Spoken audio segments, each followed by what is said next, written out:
Jesus says, "Blessed are the pure, for they shall see me." Holiness has its price. April 19th, 2015. Words from Jesus to Sister Clare, spoken by Jackie. Jesus began, "My children are having a hard time recognizing where they have made compromises with the world. The world is so corrupt that consciences have never really been properly formed. As a result, there is still much they do not recognize as far as right from wrong. They sense certain things are not pleasing to me, but they don't know beyond the shadow of a doubt. You fall into this too sometimes. You see, my thinking is so radically different from the world's, it is difficult to justify it in the eyes of men. But I am here to say, do your best, and my Spirit will do the rest. There will not be time on this earth to expose all the things that bring me grief, but after time in heaven, you will all understand more fully the sinful things that contaminate you. Until then, do your best. I'll do the rest. No, seriously, I understand your lack of understanding as to what things offend me, and for this reason I'm being more liberal with you and not requiring complete purity, as I did in days of old.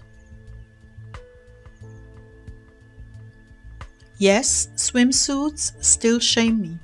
That is way too much flesh showing. But that's the norm for your culture. I remember when you would take the children swimming to the pool and insisted they cover their bodies with shorts and t-shirts. But just them being in the vicinity of others who were immodestly clad was shameful to me. I'm not condemning you, Clare. I'm explaining to you how different heaven's standards are, and that I have made allowances because of your culture. But now we are coming down to the wire, and I wish for all my brides to be acutely aware of what is grievous to me. I want you all to practice chastity of eyes, mind, and body. Do not let your eyes wander. Do not look twice when you see something offensive to me. Do you understand? I live in you. I see what you see. Oh, please spare me the grief of having to see things of the carnal nature. Many of you have stumbled into sins of the flesh because of the immodest culture you live in. That was Satan's plan all along, and how successful he has been. But now, my brides, as you approach our wedding day, I beg of you, do not linger on these things of the flesh, not entertainments. It is not funny to me, but sick, not photographs, not songs or books.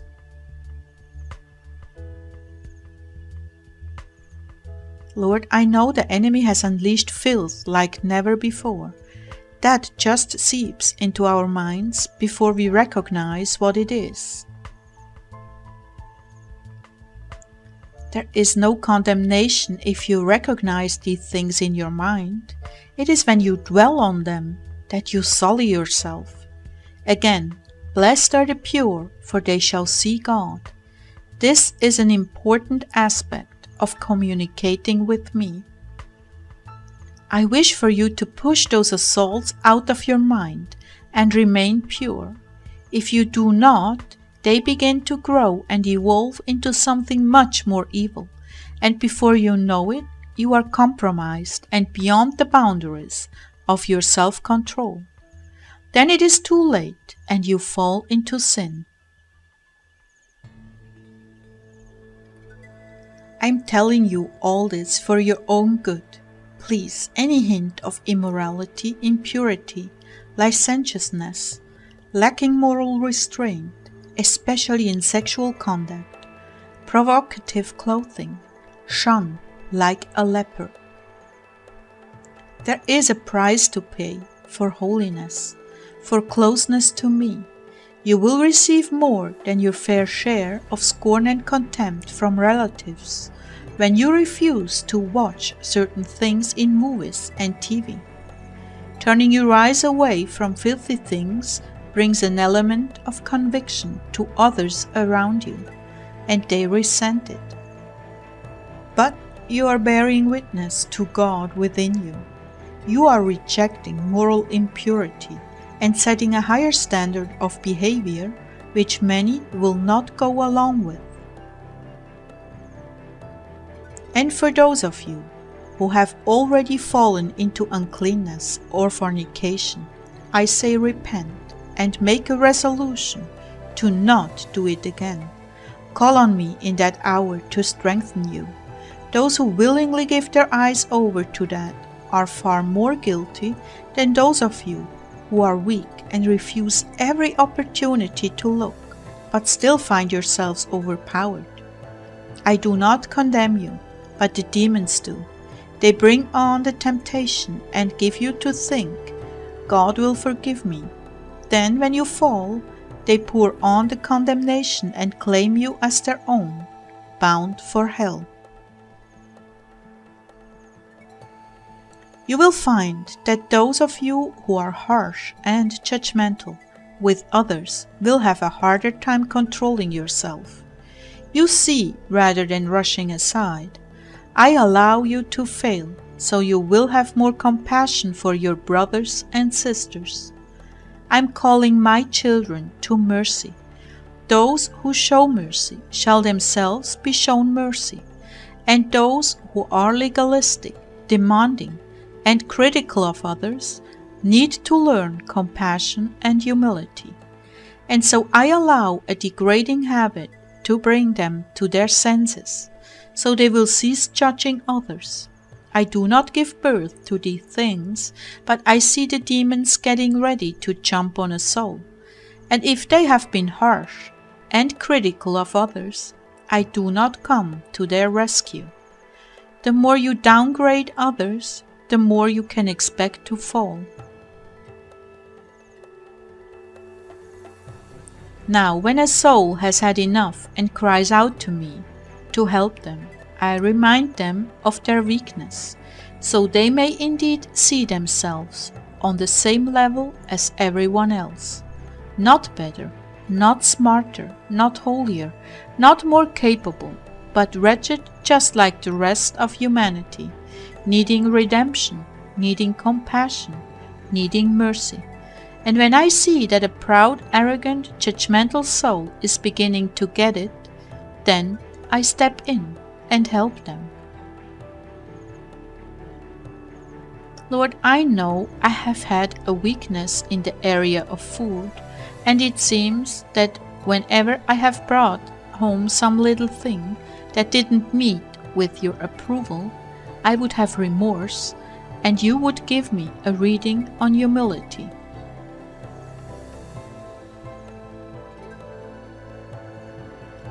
Yes, I humble the proud. I allow them to fail in many different ways, because pride was and is the original sin by Satan. Pride is the grandfather of sin, and more than any other sin, I hate pride. It breeds judgment and gossip, which destroys the life of my body and deprives it of my gifts. It destroys marriages and leaves children without guidance from both parents. It degrades the simple and takes the meaning of their lives from them. There is nothing more destructive than pride. It can be found behind all the other sins, greed, lust, and too many things to mention. So when I see it in a soul that wishes to know me on a deeper level, I immediately go to work to break that stronghold, so that life may be restored to that soul and not easily stolen. When there is pride, you are a city unguarded, and how easy it is for the enemy to walk right in and despoil you of all your gifts. When you are a minister, and you are in pride, not only do you fall, but all the others who have attended you, listened to you, believed in you, they fall as well. Satan lies in wait for ministers, he provokes them to judge, then he despoils them. So for all of you, I'm telling you the secrets of holiness, the secrets of pleasing me, and warning you of the snares set at your feet. Just after a victory, when you are feeling good, that is your most vulnerable time. Expect to be attacked, expect to be provoked to judge others, and place yourself above them. When you begin to feel this leaven creep up on you, immediately repent and bring forgiveness and mercy on your soul. Usually when you feel it, it is too late. You have already been walking in it. But if you are very, very careful, you can prevent the fall. Mostly I want you to notice the virtue in your brother and sister and accuse yourself that you lack that virtue. I want you to downgrade and humble yourself so you are beneath others in your own eyes. This is the only safe haven for you, humility. And if you look closely enough, you will see so much virtue in others you will not dare to point the finger at anyone. Rather, you will habitually recognize virtue in others. That keeps your city secure and well guarded. So now, perhaps you understand it, why you fall into degrading sin, why things fail for you. For I oppose the proud, but give grace to the humble. I love you all with the tenderness that only your Creator can have. I bless you now as you go forth with wisdom and courage to overcome yourselves and walk in my humility. For though I am God, I did not regard equality with God a matter to be grasped, but emptied myself, taking the form of a lowly servant, and came to you in the likeness of men, forsaking my privilege as your Creator. This is the character of my bride, so go and do likewise.